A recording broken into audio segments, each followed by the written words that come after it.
सभी को नमस्कार। मैं डॉक्टर जीएल डावर, सहायक प्राध्यापक अर्थशास्त्र। आज का जो अर्थशास्त्र के विषय के अंतर्गत है, आज हम अध्ययन करेंगे राशि पातन। तो राशि पातन क्या होता है? तो राशि पातन विभेदात्मक एकाधिकार का ही एक रूप है।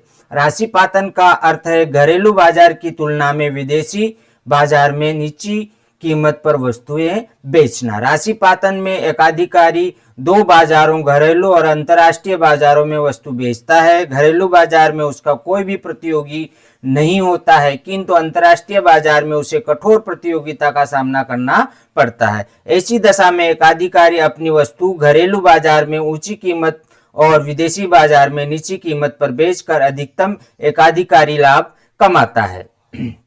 राशिपातन का अर्थ, राशिपातन घरेलू व विदेशी बाजार के संदर्भ में नहीं होता, वरन यह घरेलू बाजार में भी संभव है, क्योंकि यदि उसे स्वदेश में भी कोई एक बाजार सुरक्षित मिल जाए और वहां मांग बेरोजगार हो तो वह वस्तु ऊंची कीमत पर बेच देगा। इसके विपरीत दूसरा बाजार असुरक्षित और लोजदार मांग वाला हो तो वह स्वदेश में ही वस्तु कम कीमत पर बेच देगा। यह दशा भी राशिपातन की ही है। इस प्रकार किसी एक बाजार में अन्य बाजार की अपेक्षा कम कीमत पर वस्तु बेचना राशिपातन कहलाता है।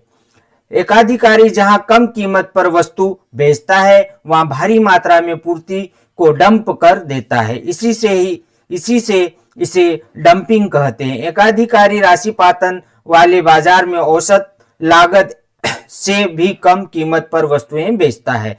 इससे उसे हानि होती। इस हानि को पूरा करने के लिए वह घरेलू बाजार में ऊंची कीमत पर वस्तु बेचकर अधिकतम लाभ प्राप्त करता है। राशिपातन का उद्देश्य विदेशी बाजार में प्रतियोगिता को समाप्त करना। यह राशिपातन का पहला उद्देश्य है कि कौन सा? कि विदेशी बाजार में प्रतियोगिता को समाप्त करना। एकाधिकारी असुरक्षित घरेलू बाजार या विदेशी बाजार की प्रतियोगिता समाप्त करने के लिए राशिपातन अपनाता है। इस हेतु वह औसत लागत से भी कम कीमत पर वस्तु बेचकर प्रतियोगिता को समाप्त कर देता है। दूसरा, अतिरिक्त उत्पादन से छुटकारा। कभी कभी एकाधिकारी मांग से अधिक उत्पादन पूर्ति कर लेता है, तब एकाधिकारी अतिरिक्त पूर्ति को बेरोजगार वाले घरेलू बाजार में कम कीमत पर बेचने की अपेक्षा विदेशों में कम कीमत पर बेच देता है। इससे उसके घरेलू बाजार का लाभ कम नहीं होता है। अगला तीसरा कारण जो आता है, उत्पादन वृद्धि नियम से लाभ कमाना।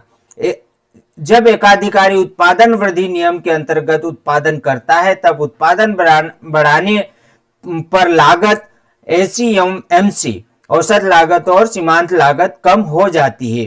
तब वह उत्पादन बढ़ाकर अतिरिक्त उत्पादन को कम कीमत पर बेचकर कुल लाभ बढ़ा लेता है। विदेशी बाजार में मांग उत्पन्न करना। अगला, एकाधिकारी विदेशी बाजार में मांग उत्पन्न करने के लिए भी अपनी वस्तु कम कीमत पर बेचता है। एक बार मांग उत्पन्न होने व उपभोक्ता की आदत होने पर वह उसकी कीमत बढ़ा देता है। मांग की लोच के अंतर से लाभ उठाना। एकाधिकारी की वस्तु की मांग की लोच घरेलू बाजार में बेरोजगार व विदेशों में लोचदार हो। ऐसी दशा में मांग के इस अंतर से लाभ कमाने के लिए या विदेशी बाजार में प्रतियोगिता करने या वहां स्थानापन्न वस्तुओं से मुकाबला करने के लिए भी एकाधिकारी एक कम कीमत पर विदेशी बाजार में घरेलू बाजार की अपेक्षा नीची कीमत पर वस्तु बेच देता है। अब राशिपतन की शर्तें क्या क्या होती है, आइए जाने। पहली है, दो पृथक बाजार यथा घरेलू बाजार एवं विदेशी बाजार उपलब्ध होना चाहिए। दूसरी शर्त है, घरेलू बाजार में मांग बेरोजगार होनी चाहिए। तीसरी शर्त, विदेशी बाजार से वस्तु पुनः घरेलू बाजार में नहीं आना चाहिए।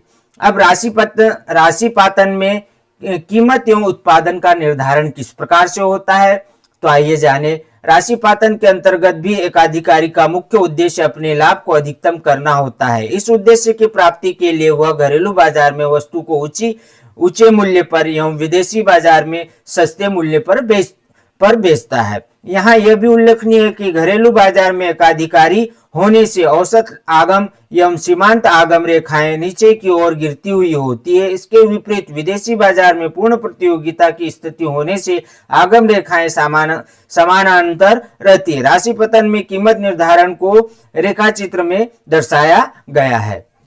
रेखाचित्र 2 में AR तथा MR विदेशी बाजार में औसत आय और सीमांत आय तथा AR एवं MR घरेलू बाजार में औसत आय और सीमांत आय की रेखाएं हैं। यह घरेलू बाजार में OQ मात्रा को KQ या PO कीमत पर बेचकर प्रति वस्तु EK अथवा P1P लाभ प्राप्त करता है। यहाँ उसका कुल लाभ P1EKP आयतन होता है। विदेशी बाजार में OQ1 मात्रा K1Q1 या P1O कीमत पर बेचकर सामान्यतः लाभ प्राप्त करता है। स्मरण रहे, एकाधिकारी विदेशी बाजार में घरेलू बाजार की तुलना में अधिक वस्तुएं बेचता है। निष्कर्ष रूप में हम कह सकते हैं कि राशि पातन का अर्थ घरेलू बाजार की तुलना में विदेशी बाजार में नीची कीमत पर वस्तुएं बेचना है। राशि पतन के उद्देश्य कौन कौन से होते हैं? राशि पतन का पहला उद्देश्य है विदेशी बाजार में प्रतियोगिता को समाप्त करना। दूसरा उद्देश्य अतिरिक्त उत्पादन से छुटकारा प्राप्त करना। तीसरा है उत्पादन वृद्धि नियम से लाभ कमाना। चौथा है विदेशी बाजार में मांग उत्पन्न करना। पांचवा, मांग की लोच के अंतर से लाभ उठाना। धन्यवाद।